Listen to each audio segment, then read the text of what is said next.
보산나 성가대 아름다운 찬양 감사드립니다. 우리는 여전히 조금 덥습니다만은 이미 이 교회의 절기는 창조의 절기를 시작합니다. 성부 하나님 아버지 창조주 하나님의 은혜와 또 그 능력을 우리가 찬미하고 그분의 영광을 높이 올려드리는, 그리고 우리의 삶의 시간으로는 결실과 수확의 계절을 이제 맞이할 준비하고 있습니다. 9월의 첫 주일 아침에 우리가 모였습니다. 오늘 구약성경 민수기 22장을 읽었지요. 여기에서는 발람이라고 하는 예언자가 등장합니다. 오늘 읽으신 말씀의 시작 21절은 이렇게 엽니다. 발람이 아침에 일찍 일어나서 자기 나귀의 안장을 지우고 모압의 고관들과 함께 가니, 뭔가 이제 이른 아침부터 분주한 움직임이 보이죠. 흔히 우리가 이 민수기 22장의 이 단락을 읽을 때 주목하게 되는 것은 사실 예언자 발람의 당나귀이죠. 당나귀. 그런데 본문 23절을 보시면 발람은 자기의 나귀를 탔고 그의 두 종은 그와 함께 있더니 나귀가 여호와의 사자가, 천사가 칼을 빼들고 길에 선 것을 보고 길에서 벗어나서 밭으로 들어간지라. 발람이 나귀를 돌이키려고 채찍질하니, 이렇게 23절이 쓰여 있습니다. 그리고 이어지는 장면은 그 천사가, 여호와의 사자가 좌우로 움직이더니 결국 이렇게 몰아서 더 이상 피할 수 없는 좁은 길을 만든 뒤에 그 앞을 딱 가로막고 서게 되었다고 합니다. 그러자 발람이 타고 있던 그 나귀가 주저앉아 버립니다. 발람은 화가 났습니다. 그래서 이번에는 채찍이 아니라 지팡이를 들어서 나귀를 때렸습니다.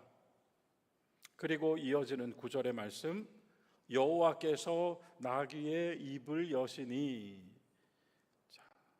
자, 그러면서 이제 나귀가 말을 하잖아요. 내가 뭘 했다고 3번이나 때리십니까? 발람의 말입니다. 네가 나를 거역했기 때문에 때렸노라. 만약 내 손에 칼이 있었다면 너를 죽였을 것이다. 그러자 다시 나귀가 말합니다. 나는 오늘까지 당신의 일생 동안 당신이 탔던 나귀가 아닙니까? 내가 언제 당신에게 이렇게 한 적이 있었습니까? 그러자 발람의 대답, 없었느니라. 자, 우리가 이 대화까지 읽었고요. 그 다음에 이제 이 스토리가 좀 이어집니다만은 오늘 아침 여기까지 읽는 것으로 합니다. 없었느니라. 그래서 우리가요, 이 부분에서 말하는 당나귀에 일단 의아합니다. 놀랍니다. 말하는 당나귀라니. 그래서 참 오래된 이 성경에 마치 동화 같은 한 스토리가 이렇게 있구나. 말하는 당나귀라니. 그러나 사랑하는 여러분, 우리가 오늘 아침에 분명히 좀 확인하고 넘어가야 할 것 하나가 있다고 생각합니다. 그것은 무엇인가 하면 조금 전에 읽으신 말씀 속에 있습니다. 엄밀히 나귀가 말을 한 것이 아니라 아까 본문에서 보셨던 것처럼 하나님께서 나귀의 입을 열어 말하게 하셨다입니다. 나귀가 말을 한 것이 아니라 하나님이 말하게 하셨다입니다. 모압이라고 하는 이 나라는 이스라엘의 적국이죠. 출애굽한 뒤에 광야지만 강력하게 행진하고 있던 모세와 이스라엘의 진군을 두려워하는 모압의 왕 발락이, 이름이 비슷합니다. 발락. 이 발락이 신하들을 보내서 당시에 아마도 가장 유명한 예언자였던가 봐요. 발람에게 찾아가게 한 것입니다. 많은 보화와 재물을 가지고 가서 발람에게 이것을 보여주면서 우리 왕이 당신을 부릅니다. 오셔서 저 이스라엘을 저주해 주십시오. 발람이 이 재물에 일단 눈이 돌아갔습니다. 그래서 이른 아침에 일찍 일어나서 나귀의 안장을 지웠다 이 말입니다. 그런데 나귀가 주저앉은 것이죠. 나귀가 보았거든요. 발람은 여호와의 사자를 보지 못했지만 나귀는 보았습니다. 그래서 이 대목에서 우리가 이 장면도 한번 주목해 보고 가야 될 그런 장면이 아닌가 생각합니다. 이 아침 함께 하신 우리 교우 여러분, 저의 이야기에 분명 공감해 주실 많은 교우들이 계시리라 생각합니다. 살다 보면 어느 시점에 또 어떤 상황이나 사건에 이를 때 여기서 멈춰야겠다 하는 생각이 듭니다. 또는 이제 그만해야 된다라는 생각이 듭니다. 더는 가면 안 되겠다, 더는 해서는 안 되겠다 하는 생각이 듭니다. 그리고 두려움이 엄습합니다. 분명 그런 순간들이 있습니다. 또는 어떤 경험을 하게 하죠. 제가 말씀드리고 싶은 것, 하나님은 반드시 사인을 주신다입니다. 하나님은 사랑하시는 사람을 위하여, 또 사용하실 사람을 위하여 반드시 신호를 보내주신다.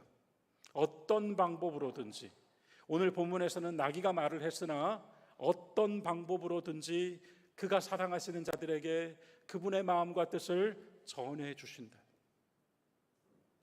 아브라함이 아들 이삭을 제단에 묶어놓고 칼로 내리치려던 그 순간은 정말 0.0 몇 초일 거예요.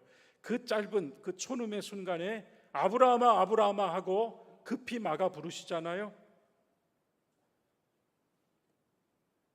우리를 2번 부르실 때가 있습니다. 저는 그렇게 생각합니다. 열왕기상 17장도 보면 오랜 가뭄이, 하나님께서 가뭄을 내리셔서 오랜 가뭄이 있었고, 또 폭군 아합 왕이 핍박을 너무 심하게 해서 하나님께서 그릿 시냇가로 피하게 한 선지자가 나옵니다. 엘리야죠. 그 시냇가에 숨어 있었는데 먹지를 못하고 마시지를 못해서 완전히 사람이 이제 무너져 있었어요. 여러분, 그때 하나님께서 어떻게 하시는가 하면 까마귀를 보내셨다고 해요. 까마귀를 보내셔서 며칠 동안 이 엘리야에게 먹을 것과 마실 것을 공급해 주었다고 합니다. 이 또한 오래된 성경의 이야기구나. 왜 까마귀일까요? 까마귀는 사실은 우리에게는 조금 이렇게 친근한 새가 아니죠. 까마귀는 산 것을 먹지 않습니다. 죽은 것을 먹고 썩은 것을 먹습니다. 그런데 왜 하필 엘리야를 살리는 이 사건 속에 까마귀, 그 많은 새 중에 까마귀일까요, 여러분? 죽음을 처리하는 새를 왜 보내셨을까요? 이렇게 읽었습니다. 하나님 뜻하시면 죽음의 새가 살리는 새로 사용되신다는 거죠. 다시 살아가다 보면 내 주변 사람들, 나를 아끼고 사랑해주는 사람들, 내 곁에 있는 동료들은 다 보는데 나만 못 보는 게 있습니다. 말로 듣고 주변의 조언도 듣고 경험과 지식으로 뭔가를 얻고 성찰과 반성까지 했어도 여전히 모를 때가 있습니다. 그렇게 모를 때에는 하나님이 사인하십니다.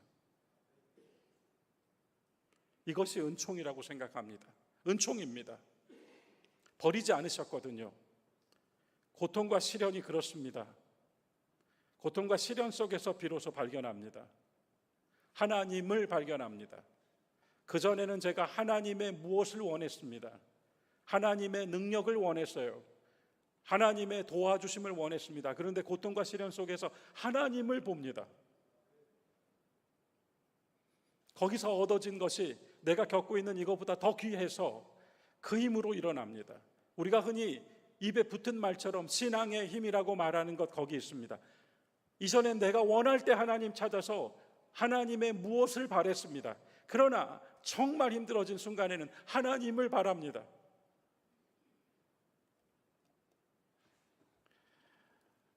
그렇게 그 은총 가운데에서 나에게 또 우리들에게 가정으로, 교회로, 사회로, 나라와 민족까지 주님께서 끊임없이 신호와 경고를 보내시고 주의와 간섭으로 그분의 은총을 나타내신다고 저는 고백합니다. 그것은 아주 미묘하고 감추어진 일입니다. 그리고 그것은 나만 알 수 있는 각성입니다. 나중에 깨닫고 보면, 나중에 지나고 보면 그제서야 아주 선명해지는 일이 되기도 합니다. 그랬구나 하는 거죠. 여러분, 오늘 우리가 읽진 않았습니다만 바로 이어지는 민수기 22장 31절 첫 절이 그렇습니다. 이렇게 시작합니다. 그 다음 이야기가 없었느니라. 그 다음 이렇게 시작합니다. 그때 없었느니라 말했던 그때 여호와께서 발람의 눈을 밝히셔서 여호와의 사자가 손에 칼을 빼들고 길에 서 있는 것을 발람이 보고 머리를 숙이고 엎드렸다. 오늘 이 구약의 말씀은 이렇게 정리하고 넘어가려고 합니다. 세상의 당나귀가 말을 하다니 점점점이 아니라 하나님 뜻하시면 당나귀로도 말씀하신다. 우리가 이렇게 이 단락을 딱 붙잡아 놓고 가려고 합니다. 하나님 원하시면 무엇이라도 사용하실 수 있다는 것을 아마 우리 권사님들 다 느끼실 겁니다. 그렇다면 이것과 반대로요, 아까 은총이라고 했지 않습니까? 고통과 시련 속에서도 은총이 있다고요. 근데 그 은총과 반대로요, 정말 불행이자 가장 참담한 일은 무엇일까? 많은 믿음의 사람들을 각성시켰던 로마서 1장을 정말 진지하고 깊게 진심으로 읽어야 산다는 생각이 듭니다. 그리고 또 경험이 더해갈수록 로마서 1장이 그렇게 읽혀집니다.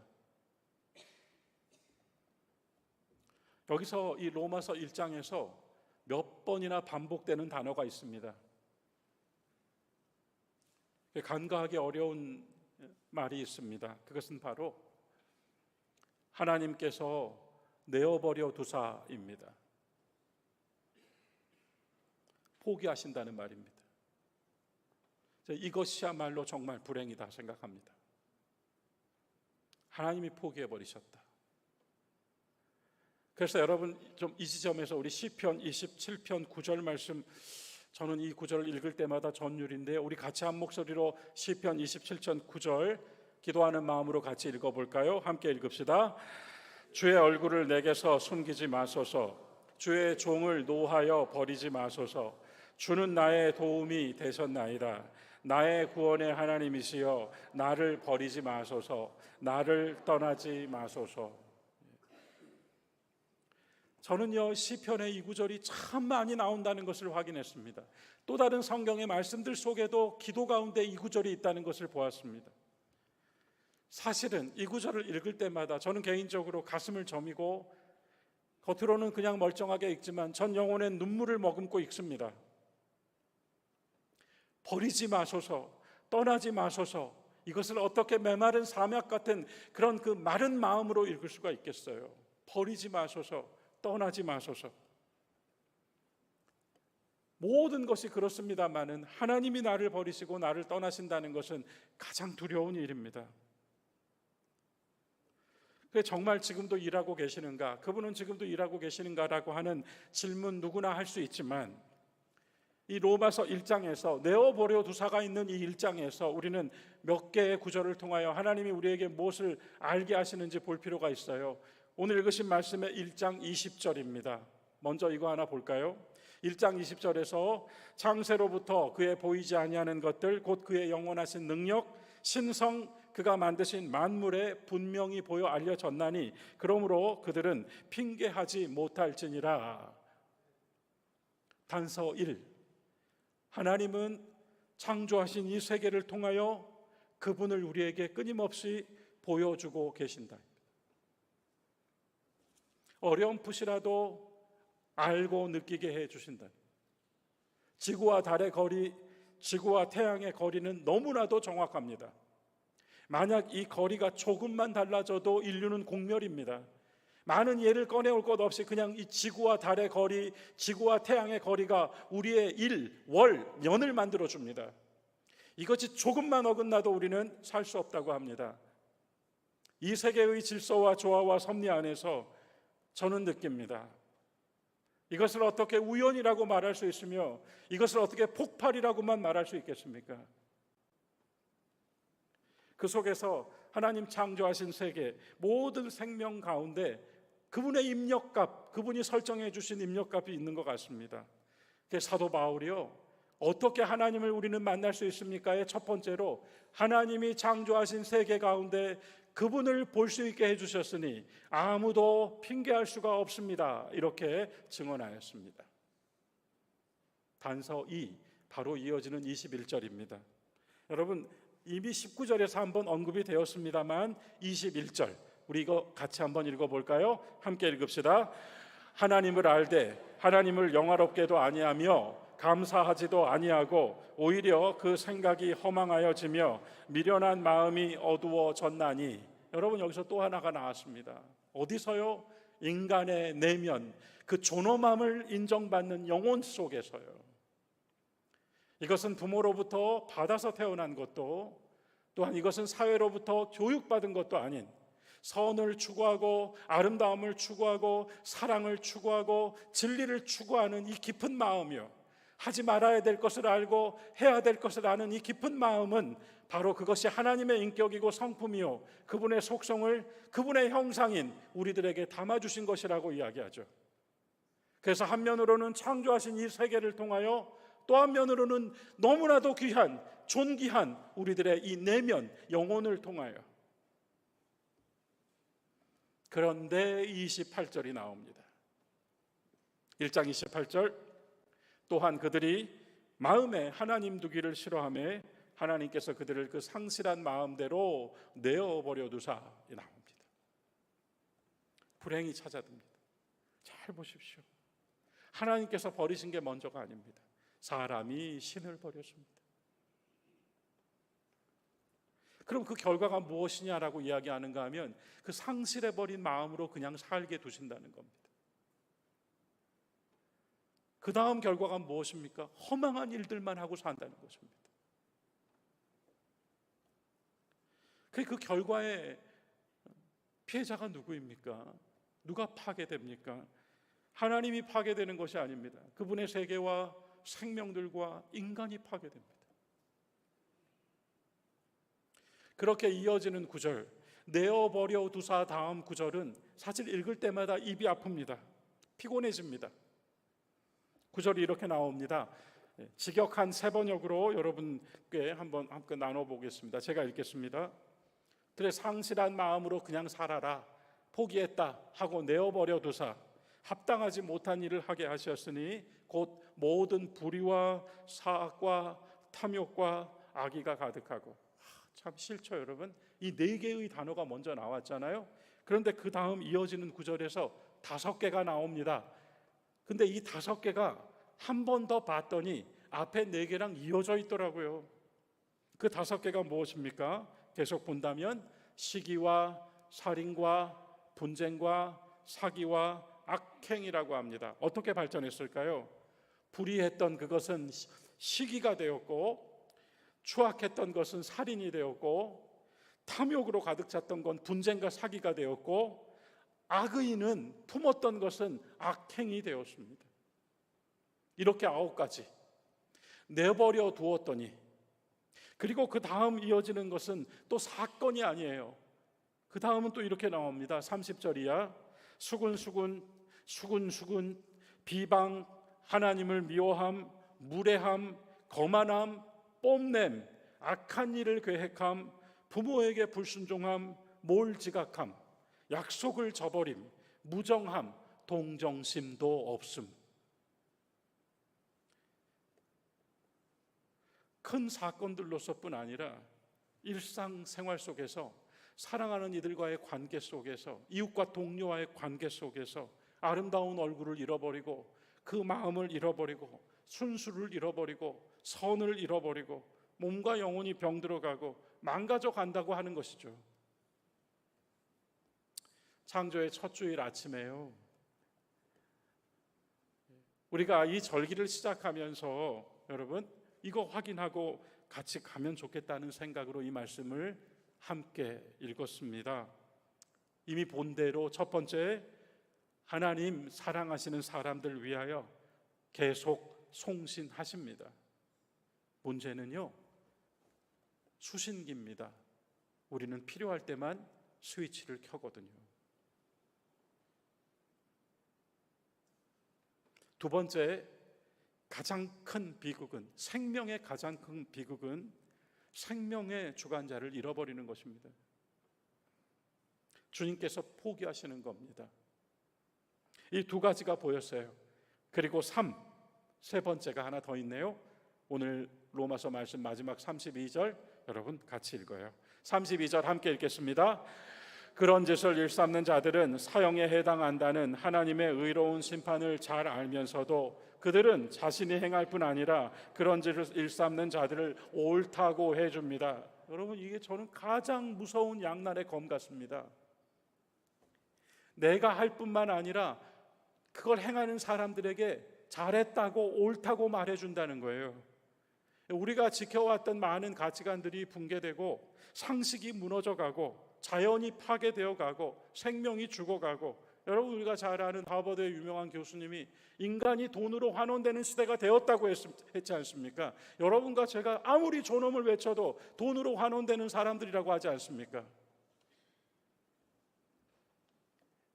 그런 게 슬프다고 느끼셨다면, 우리가 그렇게 알아왔던 거, 우리가 어려서부터 보고 배웠던 것들이 흔들리고 있다고 느끼신다면, 모든 것이 선과 악, 정의와 불의가 마구 혼란스럽게 뒤섞였다고 생각하신 적이 있다면, 옳지 않은데 옳다고 자꾸 말해서 가슴을 치신 적이 있다면, 불의한데 그것이 의가 되었다고 그렇게 해서 우리 마음이 큰 실망을 가진 적이 있으시다면, 바로 이 말씀인 겁니다. 이렇게 세상이 흔들리고 우리의 삶의 자리가 흔들리고 있다는 거죠. 이해할 것은 이해하고 아니오할 것은 아니오하라고, 옳은 것은 옳다고 하고 옳지 않은 것은 옳지 않다고 말하라고 하신 예수의 말씀을 가지고 있는 우리가 말이죠, 많은 때에 용기와 결단이 필요한 그러한 경험을 하고 있습니다.